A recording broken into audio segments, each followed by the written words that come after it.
अभिनेते नाना पाटेकर आणि मकरंद अनासपुरे यांनी मुख्यमंत्र्यांची भेट घेतली। नाम फाउंडेशनच्या कामानिमित्त ही भेट झाल्याचं दोघांनी सांगितलं।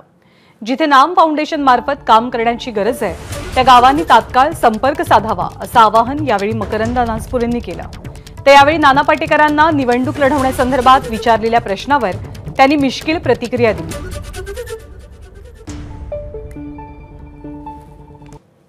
सर्व महाराष्ट्रातील गावकऱ्यांना एक आवाहन आहे, ज्यांच्या गावामध्ये पाण्याचं काम करण्याची आवश्यकता आहे त्यांनी कृपया नाम फाउंडेशनला आवर्जून संपर्क साधावा। यावर्षी आपल्याला ते टार्गेट पूर्ण करता येईल। 350 गावं आणि 50 लाख क्युबिक मीटर पेक्षाही जास्त गाळ काढण्याचं ध्येय यावर्षीचं आहे। खऱ्या अर्थाने लोकांसाठी लोकांनी चालवलेली चळवळ म्हणून राजमान्यता प्राप्त झालेली आहे। मला फक्त तुम्ही कळवा मी कुठून लढवणार आहे।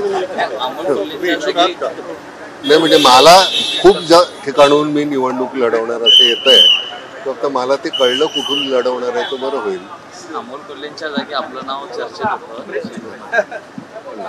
अरे राजकारण हा माझा प्रांत नाही आहे, आपल्याला हे काम करता येणार, कारण हे करण्यामध्ये जो समाधान आहे ना ते मला नाही वाटत तिथे गेल्यानंतर मला मिळेल। आणि एकतर काय मनात आलेलं सगळं आपण बोलून टाकतो, तर तिथे ते कोणाला कितपत पटेल आणि कितपत मला राहू देतील।